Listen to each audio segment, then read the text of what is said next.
Test 1, 2. We are here. Hi, hello again. This is Daryl at Soleil's Salt Cave, and we have Peter Robbins, the MC for the Exeter UFO Festival here. Hello, Peter. Hi, Daryl. Good to be here. It's great to have you. So you have done some amazing research yourself, but you're now sort of MCing over a whole bunch of other events. What do you see this year at the festival? Well, first, I'm also proud to be one of the speakers. I'll be on tomorrow, and was one of the co-founders of this event 8 years ago, along with a terrific local historian named Dean Merchant. What I'm seeing this year is a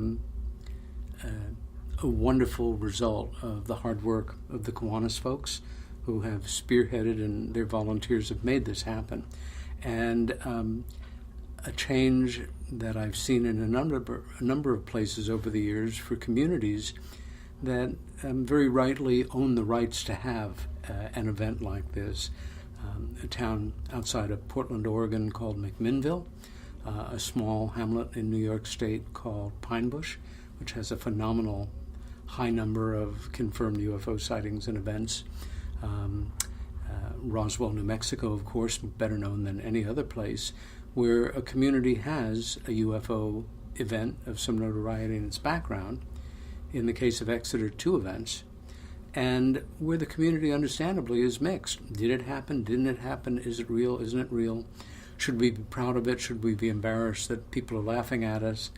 The ridicule factor is very real. And this is the first weekend where we have a full weekend of events as speakers, as well as fun for the kids and that kind of thing, where it's always been one day in the past. Also this year, the Chamber of Commerce is more involved and picking up some of the work that the Kiwanis have done on their own. We're back in the historic town hall here. Where Lincoln spoke, yeah. Yeah. Blessed with a beautiful weekend. The hall has been packed, and that's very gratifying. For me, I see my role in this primarily as an educator, and the fact is, without going into a lot of detail, when the so-called modern age of UFO came upon us, and it came roaring in the summer of 1947, major media, which at the time was newspapers, with some input from radio, created a campaign that resulted in the most extraordinary, successful disinformation effort, I think, in the history of American journalism. Namely, not even the course of the summer, but by the end of July. And when I say major media, I mean all of the major newspapers. Local papers, not so much. They knew, in quotes, that this was all nonsense, flying saucers and little green men, and that literally everything was explainable in conventional terms.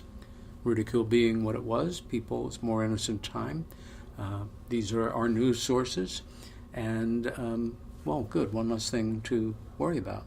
Remembering, of course, that this is just as the Cold War is codifying and formalizing itself. And we defeated the Nazis, but now we're looking at a new enemy.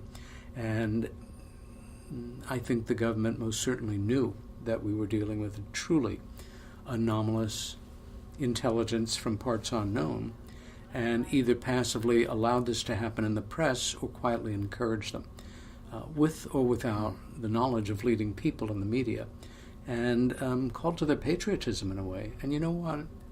From their point of view, I don't see them as villains. They were doing what they felt they had to do. The ideas about mass panic, the ideas about what will happen, to society. We'll figure this out, except that they never did. And the secret became the core secret of the national security state that we live in now, even more than the early nuclear secrets. And I think it's one of the reasons that the world is in such a mess, and we live in a culture of lies and deception. Well, thank you so much. It's really, you frame the argument really well for the healthy skepticism, but also an active investigation. What would you say to people who may have had a sensation of a close encounter of some kind? Yeah, in many places and many situations, because of location, culture, family, they are alone and they feel alone. they should know that they are not alone in the big picture, and that these are real things that happen to real people. In other cases, this general area, for example, there are 2 wonderfully active support groups in the area that are nonprofits, and like any support group, there's a subject, but here, essentially, it's people who have had similar experiences getting together, understanding that they're not alone, in some cases studying the phenomena, and doing their best to either get beyond it or to, if it's appropriate word to use, to normalize it and get on with their lives and their dreams. It's a shock to the system. Nothing in our education or Judeo-Christian heritage prepares us for this.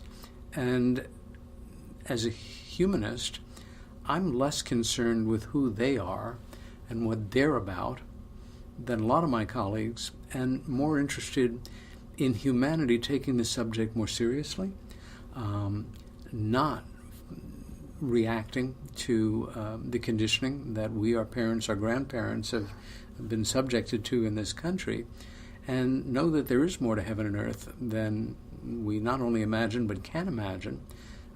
If you're seriously interested, educate yourself. If you've had an experience and people that you've shared it with, if you have, react with ridicule, anxiety, distancing themselves, understand it's part of the human dynamic. Nobody prepared them for you and what happened to you. Well, thank you so much for framing that like that, and I will also remind our listeners that we do have 2 Close Encounter Recall events with our hypnosis regression, or hypnotherapist, to focus specifically on unpacking memories or experiences of this nature. So this is the perfect weekend for such a supportive environment and subject. So please come down tomorrow at 10 a.m. or 3 p.m. for a 1-hour session with Colleen Condon, who does our past life regression normally, but specifically for any kind of close encounter experience. But thank you so much, Peter, and we look forward to hearing you up there. Well, I've been really enjoyed it, and what you do here has been eye-opening for me, Daryl. Also, if folks are fortunate enough to come and share these events with you tomorrow here in this extraordinary environment, realize that you're just down the street from the historic town hall where we're having this conference, and check out some of our lectures. Great. Thank you so much, Peter. My pleasure. Take care. We'll see you again soon. You bet.